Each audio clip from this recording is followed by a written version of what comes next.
അതെ, കുത്തിയിരിപ്പ് സത്യാഗ്രഹം നടത്താനല്ല ഞാനിവിടെ വന്നത്. എന്റെ സമയത്തിന് എനിക്ക് വിലയുണ്ട്. എന്തിനാ ഇപ്പൊ എന്നെ കൊണ്ട് വിളിപ്പിച്ചത്? ഇത്രയിടം വന്നിട്ട് സ്വന്തം ഏട്ടനെയോ കണ്ടില്ല. ദേവിയെങ്കിലും ഒന്ന് കയറി കണ്ടൂടെ? രശീത് വെച്ച് പുണ്യം വിൽക്കുന്ന ഏർപ്പാട് എനിക്ക് ഇഷ്ടമല്ല. ഏട്ടൻ എന്തെങ്കിലും പറഞ്ഞിട്ടുണ്ടെങ്കിൽ അത് പറഞ്ഞോളൂ, എനിക്ക് പോണം. മുച്ചൂട് നശിച്ച ഇല്ലങ്ങൾ വാങ്ങി തിരിച്ചും മറിച്ചും കച്ചവടം ചെയ്തെന്ന് പറയാൻ പറഞ്ഞു. ഈ ജാതകത്തിന് ഭൂമി കച്ചവടം ശരിയാവില്ല അത്ര. ഞാൻ തിരിച്ചുമറിച്ച് ഇല്ലങ്ങളും പറമ്പുകളും വിറ്റ് കിട്ടുന്ന കാശുകൊണ്ടാ പട്ടാഴിയിലെ പത്തായപ്പുരം നിറഞ്ഞു കിടക്കുന്നതും അവിടുത്തെ ദാസ്യ പരമ്പരയെ മുഴുവൻ ഇക്കാലം അത്രയും തീറ്റിപ്പോറ്റിയതും. അതൊന്നും ആർക്കും അറിയണ്ടല്ലോ. നെറ്റി പേർക്കുന്ന കാശുകൊണ്ട് അന്നം തേടുക, അതാ എന്റെ പോളിസി. അന്നം തന്നെ ഉന്നം, അതിനുവേണ്ടി എന്തും ചെയ്യും. കേട്ടില്ലേ? ഈശ്വരൻ നിൽക്കാത്തതേ പറയൂ, പ്രവർത്തിക്കൂ.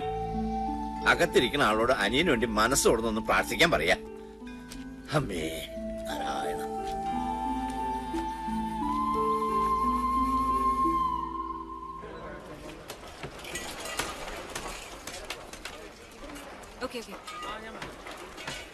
സർ, കൊച്ചിയിൽ നിന്ന് കാസിനോ ജോയ് മനയുടെ കാര്യം എന്തായെന്ന് വിളിച്ചു ചോദിച്ചു. ഏത് മന? നെല്ലൂർ മന. നമസ്കാരം സാറേ, ഇത് ഞാനാ ഉണ്ണി സാറ്. എന്നോട് ക്ഷമിക്കണം, നിങ്ങൾ പറഞ്ഞ സമയത്ത് എനിക്ക് അവിടെ എത്തിപ്പെടാൻ പറ്റിയില്ല. കഴിഞ്ഞ ആഴ്ച മുഴുവൻ അട്ടപ്പാടിയിലായിരുന്നേ. ഒരു ഇഞ്ചിത്തോട്ടത്തിന്റെ കച്ചവടം ഉണ്ടായിരുന്നു. എന്റെ ആക്രാന്തം കൊണ്ടാവും കാര്യം അങ്ങോട്ട് നടന്നില്ല. അഖിലാണ്ട കോടി ബ്രഹ്മാണ്ട നായകനാണ് സത്യം. നിങ്ങളാ മന വാങ്ങിച്ചില്ലെങ്കിൽ എന്റെ കുടുംബം കഷ്ടത്തിലാവൂട്ടോ. നീ ആരാ? ആര്? തൃപ്രയറപ്പനോ? അയ്യോ, എടപ്പാൾ ഗിരീശൻ, മൂന്നാമൻ ദല്ലാൾ. നീയൊക്കെ ആരാന്ന് നിന്റെയൊക്കെ വിചാരം? അയ്യോ, ഞാനൊരു പാവം. നെല്ലൂർ മനയിലെ ഏത് കാരണവരോടാണ് നിങ്ങൾ അത് വിൽക്കാൻ സമ്മതം വായിച്ചത്? വെറുതെ എന്റെ റേഞ്ചിലൊക്കെ വരല്ലേ ഗിരീശ. ഞാൻ പരിധി വിട്ടാ നിന്റെയൊക്കെ സിഗ്നല് പോകും കേട്ടോ. മൂന്നാം മാ എവിടെ? നെല്ലൂർ മനയുടെ പ്രമാണം. എന്താ? പാമ്പോ? എവിടെ? അയ്യോ, അപ്പുറത്ത് മുറ്റത്ത് സർ. നിന്റെ ആദിശേഷാ. നായിന്റെ മോനെ, നിന്റെ തല എപ്പോഴേ പാമ്പിന്റെ വായി കേറി കഴിഞ്ഞിരിക്കുന്നു. കരിനീലിച്ച് കിടക്കാൻ സമയമായടാ നിനക്ക്.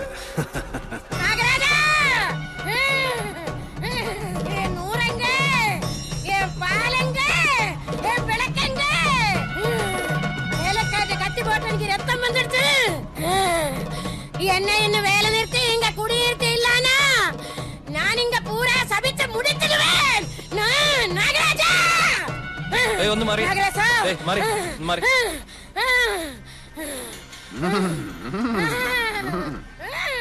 രക്തം പൊടിഞ്ഞോ? എന്നെ കളിയാക്കാനോ? അനുഭവിക്കുന്നേ. പണ്ട് മുതലുള്ള നാട്ടുനടപ്പ് അതല്ലേ.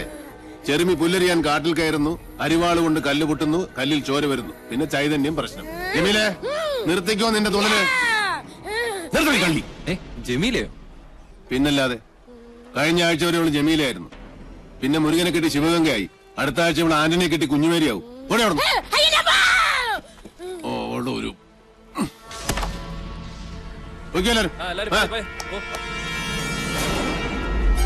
മാറുക, അങ്ങോട്ടൊന്ന് മാറുക. സമ്മതിച്ചിരിക്കണു സാറേ, സമ്മതിച്ചിരിക്കണു. EMS-നും വീട്ടിക്കും ശേഷം നമ്പൂരി സമുദായത്തിൽ പറഞ്ഞ തീപ്പൊരി ഞങ്ങള്. സാറേ, കണ്ട കീഴ്ജാതിക്കാര് കയ്യേറണ മുമ്പ് ആ മന പട്ടാഴി മനയോട് ചേരണമെന്നാ ദേവപ്രമാണം. അത് നടന്നേ പറ്റൂട്ടോ. രേഖകള് പ്രകാരം എവിടെയോ ഒരു അവകാശി ജീവിച്ചിട്ടുണ്ടെന്നാ. അയാളെ ഞാൻ കണ്ടുപിടിച്ച് കൊണ്ടും തരും. ഉറപ്പാ? ഉറപ്പ്.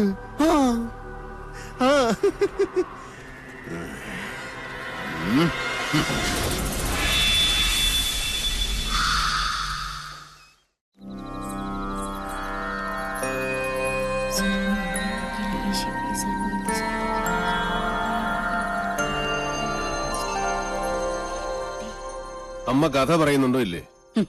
കഥയല്ല ഉണ്ണിയെ, മുത്തച്ഛന്മാരുടെ കാലത്ത് നടന്ന സത്യങ്ങളാ. രാമവർമ്മ തമ്പുരാനാണെന്ന് നാട് ഭരിച്ചിരുന്നതേ. വേഗം പറയൂ ആദ്യമേ. ആ ഓട്ടുമന്തിൽ ഇത്തിരി വെള്ളം എടുത്തുണ്ടോ? തൊണ്ട താഴ്ചിട്ട് വയ്യ. സംഭവങ്ങളൊക്കെ നടന്നത് ഒരുപാട് വർഷങ്ങൾക്ക് മുമ്പാ. അന്ന് ഈ ചെമ്പ്ര ഒരു പുണ്യഭൂമി ആയിരുന്നു കേട്ടോ.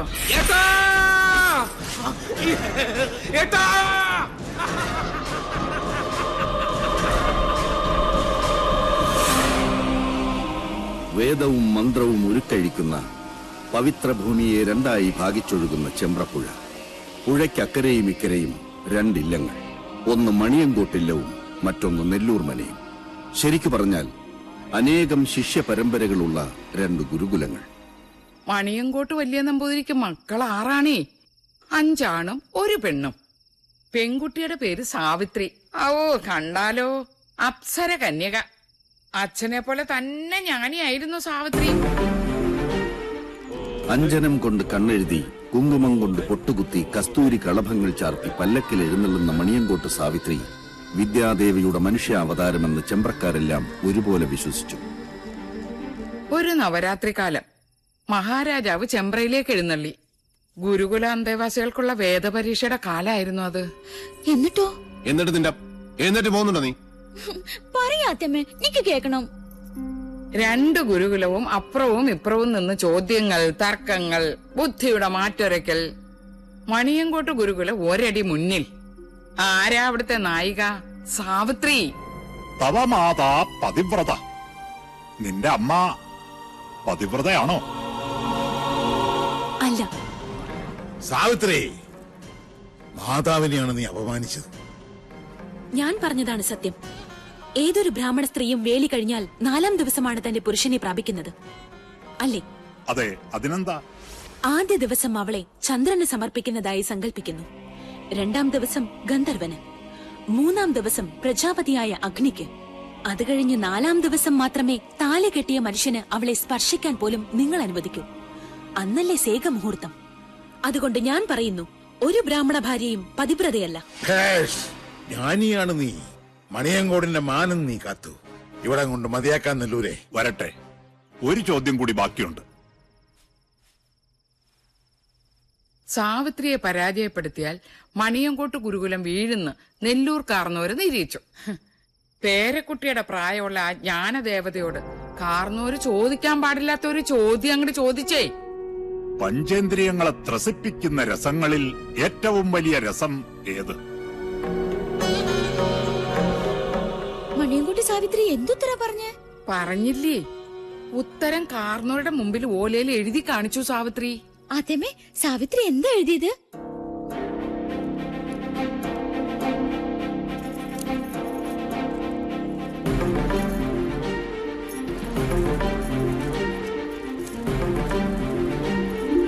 കാമരസം. സ്വന്തം തലയിലെഴുത്ത സാവിത്രി തിരുത്തി എഴുതിയത്. പുരുഷനെ അറിയാത്ത കന്യക കാമരസം എന്നെഴുതിയാലുള്ള സ്ഥിതി എന്താ? കന്യകയായി നിനക്കെങ്ങനെ അതറിയാൻ കഴിഞ്ഞു എന്നായി നെല്ലൂർ കാരണവർ. എല്ലാറ്റിനും സാക്ഷിയായ നാടുവാഴി സാവിത്രിക്ക് ജാതിഭ്രഷ്ട് കൽപ്പിച്ചു. ഒടുക്കം സ്വന്തം അച്ഛന് മകളെ പടിയടച്ച് കൊണ്ടമ്മിക്കേണ്ടി വന്നു. വ്യസനം സഹിക്കവയ്യാതെ സാവിത്രിയുടെ അമ്മ പുഴയിൽ ചാടി മരിച്ചു. നാട് മുഴുവൻ ഒരഭയത്തിനായി അലഞ്ഞു നടന്നു സാവിത്രി.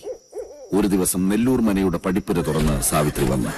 തനിക്ക് ഈ ഗതി വരുത്തിയ നെല്ലൂർക്കാരനവരെ മനം നൊന്ത് ശപിച്ച് സാവിത്രി മനയിലെ തുളസിത്തറയിൽ തലതല്ലി മരിച്ചു.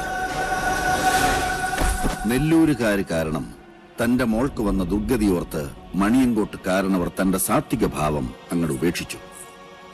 തന്നെ കൈവിട്ട ദേവതകളെ അയാൾ വേണ്ടെന്ന് വെച്ചു. വടക്കിനിയിൽ ചാത്തന്മാരെ കുടിയിരുത്തി. അപ്പോഴേക്കും സാവിത്രി രക്ഷസായി മാറി നാട്ടിൽ ഉപദ്രവം കാട്ടിത്തുടങ്ങി. അഗ്നിക്ക് നെയ്യെന്നോണം സ്വന്തം പട്ടടയിൽ നിന്നും അച്ഛന്റെ പക നടപ്പാക്കാൻ മകൾ യക്ഷിയായി അങ്ങട് അവതരിച്ചു ചെമ്പ്രയിൽ.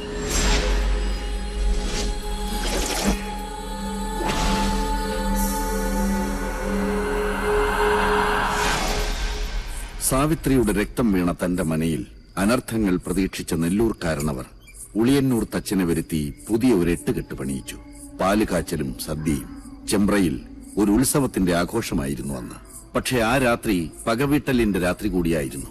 സന്ധ്യാജപത്തിനു വേണ്ടി കുളിക്കാനിറങ്ങിയ നെല്ലൂർ കാരണവരെ നേറിയക്ഷിയായി വന്ന സാവിത്രി അകപ്പകയോടെ കഴുത്തിൽ കോമ്പല് താഴ്ത്തി.